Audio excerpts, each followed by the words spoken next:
Okay, so today we are in Inventor. We are going to be creating the first part file for our clock.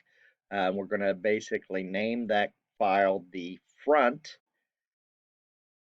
and use our file naming system of part name hyphen your first initial and your last name to identify that as your part file. But if you recall, to do this, we're going to create a new part file, and we're going to start by drawing a sketch of the basic shape that we dimension and put the dimensions of that shape on it. Once we've got that shape, then we will extrude it out. So we're going to start with the width and the length of the part. Then we will extrude that by the thickness of the part.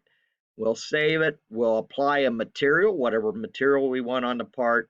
And then, of course, we'll save that and we'll be done. So this won't take too long. These are pretty simple parts that we need, but this is the very first part for our clock file. So let's go ahead and get into this and get started. So here I'm on my home screen. So you see all of this, and we've talked before about what the different tabs are up here and our toolbars. So right now we're going to go to a new part. So I'm going to left click on the new part. So we'll give it a minute. It'll open up a new part file. So it takes a little bit of time. Sometimes we've got to have patience here as we're going through. And we'll get a whole new dialog here. Now, we're going to go up and if you click on these tabs, remember we got File tab, Get Started tab, 3D Model, Sketch, Annotate. All of these tabs, as we click on those, I'm going to put it on 3D Model for right now.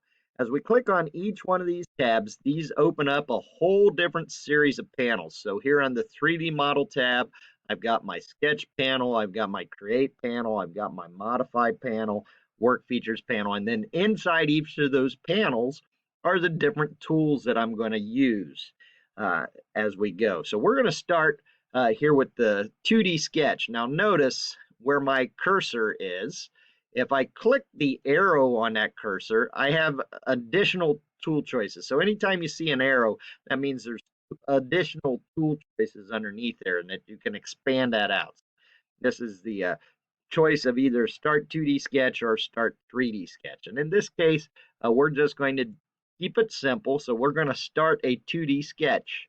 Now, this gives me three different plane choices. As I move my cursor over and I bring it in, it will change the color, and you'll see this green one is the XY plane. Moving it over, that's the YZ plane. And this is the XZ plane. So we want to, for the most part, generally, we want to stay and work on the XY plane. So I'm going to left click there on the XY plane. And I said we need to draw a rectangle. And our rectangle, we already know for our clock face, the front of that clock is going to be 5.5 inches by 5.5 inches. So it's actually a square. But there's a rectangle tool. Square is a rectangle. So we're going to use that rectangle tool. Now, notice when I clicked on the sketch, it automatically put me in the sketch tab. I'm going to go to my create panel, and here is my rectangle tool. Now, again, if I click the drop down arrow, you'll see I've got several different types of tools for drawing a rectangle. The two most common that I use is generally a 2-point and the 2-point center. I find that those are generally about the easiest for me to use, but you'll get proficient at using all of them. And then, of course, we can make slots and polygons. So if we got a octagon or a hexagon, we would use that for the polygon. A triangle, we would use for that there too. So we're going to keep with the 2-point rectangle. Now notice as well, if I put my cursor on that tool and I leave it there, first it will open up a short little snippet, and then it will open up even more and give you more detail. So if you never ever forget about how to use a tool or what that tool's for, just keep that cursor on there and it will open up and let you know the keying sequence. There we go. So I'm going to click on that as a rectangle. Now notice how that particular tool is kind of highlighted, so I can tell that that is an active tool, and I want to get into that. Now, if I start to click and say I do something wrong here, all right, I realize that I placed that wrong and it's not what I want. I can come right back up here to the undo button, just click that, that's right up here. So, and to get out of the tool, like say if right now if I'm in the tool and I want to get out of the tool, I just have to go into the keyboard. The key in the upper left-hand corner is the escape button. Just hit that escape button twice. Uh, that'll get you out of any command that you're in. So just remember, that'll be your friend. If you're not sure where you're at, or if it's doing something that you don't want it to do, just hit that escape button twice to exit out of the command and start over. So I'm going to go to my rectangle tool. Now, I don't have to click the drop down arrow here because it's already, the tool I want is already active in the uh, tab. So I'll just click on that. I'm going to click my origin point. So this is a left click, and then I'm going to take my mouse and I'm going to move up and to the right.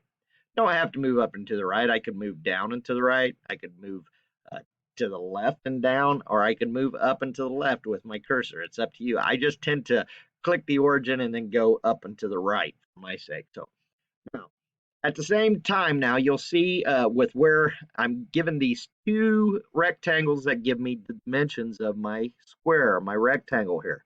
In this case, it's 0.662 in the horizontal, and in the vertical, it's 0.457. So and to go back and forth, if I hit my tab key, I can tab back and forth to whichever one of these I want to change. So I'm going to use that. So here, that 0.662, I'm going to change to 5.5 or 5.5.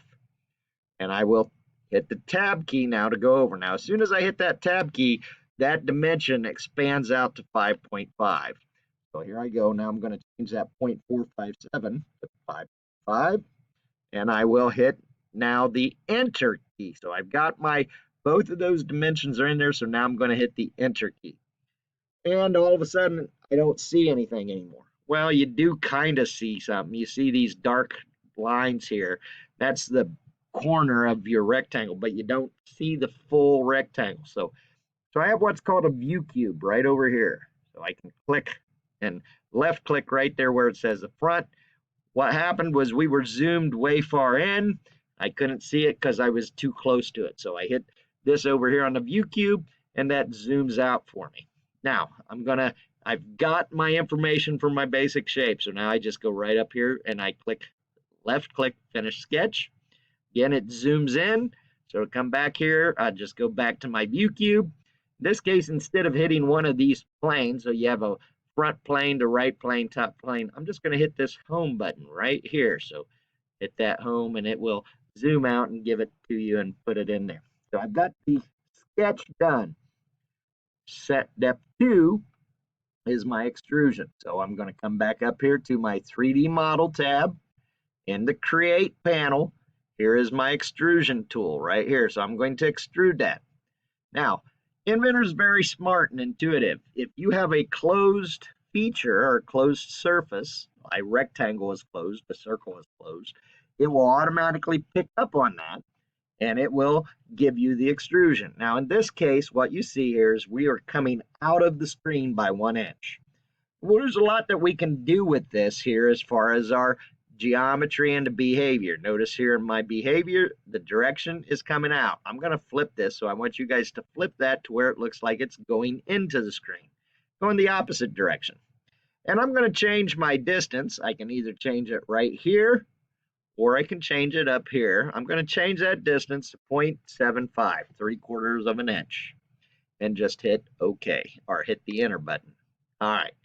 Now I've got my extruded block, so to say, that measures 3/4 of an inch thick by 5.5 inches wide by 5.5 inches tall. And I'm ready now. We want to apply a material to this. Now, the material we're using for our clock is going to be oak. So I'm going to come right up here where it says generic on this top toolbar up here, and we're going to click that drop down arrow. This gives us all the different types of materials that we could apply to this particular part. So I'm going to scroll all the way down. I'm using my roller here to scroll all the way down, and we're going to change this to oak. So there's my oak.